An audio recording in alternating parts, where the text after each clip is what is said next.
ദൈവനാമത്തിന് മഹത്വമുണ്ടാകട്ടെ.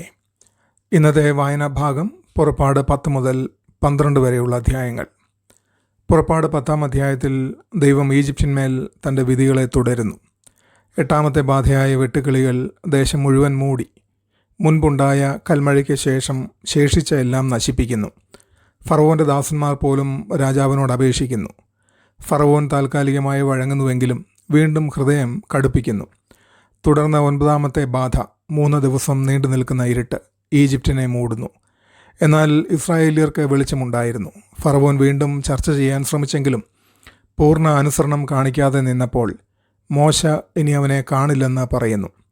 ദൈവത്തിനെതിരെ നിലകൊള്ളുന്നത് ആത്മീയമായ അന്ധത വർദ്ധിപ്പിക്കുന്നതായി ഈ ഭാഗം കാണിക്കുന്നു. ഫറവോൻ്റെ ഹൃദയം ക്രമേണ കടുപ്പിക്കുന്നു. ഇരുട്ട് ശാരീരികം മാത്രമല്ല, ദൈവത്തെ നിരസിക്കുന്ന മനസ്സിൻ്റെ പ്രതിഫലനമാണ്. ദൈവജനങ്ങൾക്ക് വെളിച്ചം ലഭിക്കുന്നത് ഈ ലോകത്തെ മൂടുന്ന അന്ധകാരത്തിന് ദൈവജനത്തെ ഇരുട്ടിലാക്കുവാൻ സാധ്യമല്ലെന്ന് വ്യക്തമാക്കുന്നു. ഇന്നും ഭാഗിക അനുസരണം ഹൃദയം കടുപ്പിക്കാൻ ഇടയാക്കും. ദൈവത്തിൻ്റെ ശബ്ദം കേട്ടിട്ടും അനുസരണം വൈകിപ്പിക്കുന്നത് അപകടകരമാണ്.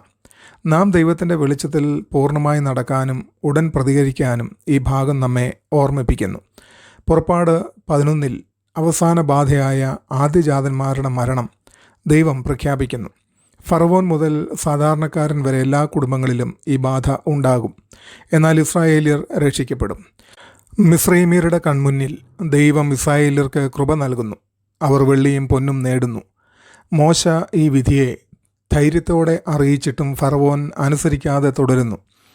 ദൈവത്തിൻ്റെ നീതിയും തൻ്റെ ജനങ്ങളോടുള്ള പ്രത്യേക സംരക്ഷണവും ഇവിടെ കാണാം.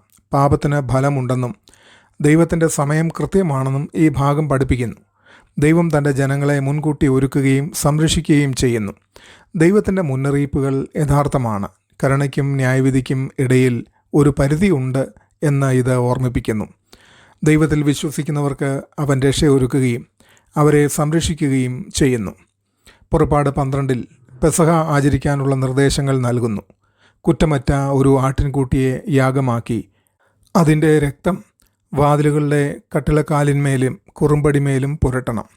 ആ രാത്രി ദൈവം ഈജിപ്തിലെ ആദ്യജാതന്മാരെ കൊല്ലുന്നു. എന്നാൽ രക്തം പുരട്ടിയ വീടുകൾ സംഹാരകൻ കടന്നു പോകുന്നു. തുടർന്ന് ഫറവോൻ ഇസ്രായേലിയർക്ക് വിടുതൽ നൽകുന്നു. ഈ സംഭവത്തെ, അതായത് മിസ്രൈമിൽ നിന്നും അടിമത്തത്തിൽ നിന്നും അറുക്കപ്പെട്ട കുഞ്ഞാടിൻ്റെ രക്തത്താലുള്ള വിടുതലിനെ ഓർമ്മിക്കാനായി സ്ഥിരമായി പെസഹ ആചരിക്കണമെന്ന് ദൈവം കൽപ്പിക്കുന്നു. പെസഹ രക്ഷയുടെ പ്രതീകമാണ്. ആട്ടിൻകുട്ടിയുടെ രക്തം രക്ഷയുടെ മാർഗമാണ്. ഇത് ക്രിസ്തുവിൻ്റെ യാഗത്തെ സൂചിപ്പിക്കുന്നു. രക്ഷ നേടുന്നത് മനുഷ്യൻ്റെ യോഗ്യത കൊണ്ടല്ല, ദൈവത്തിൻ്റെ കൃപയിൽ വിശ്വാസം കൊണ്ടാണ്. രക്ഷ അനുഭവിക്കാൻ അനുസരണം ആവശ്യമാണ്. ദൈവം ചെയ്ത പ്രവൃത്തികളെ ഓർത്ത് ജീവിക്കേണ്ടതിൻ്റെ പ്രാധാന്യം ഇവിടെ കാണാം. പാപത്തിൻ്റെ അടിമത്തത്തിൽ നിന്ന് മോചിതരായി സ്വാതന്ത്ര്യത്തിൽ നടക്കാൻ ദൈവം നമ്മെ വിളിക്കുന്നു. ഞാൻ ദൈവത്തിൻ്റെ ശബ്ദത്തോട് പൂർണ്ണമായി അനുസരിക്കുന്നുണ്ടോ? അല്ലെങ്കിൽ ഫറവോനെ പോലെ താമസിപ്പിക്കുന്നുണ്ടോ?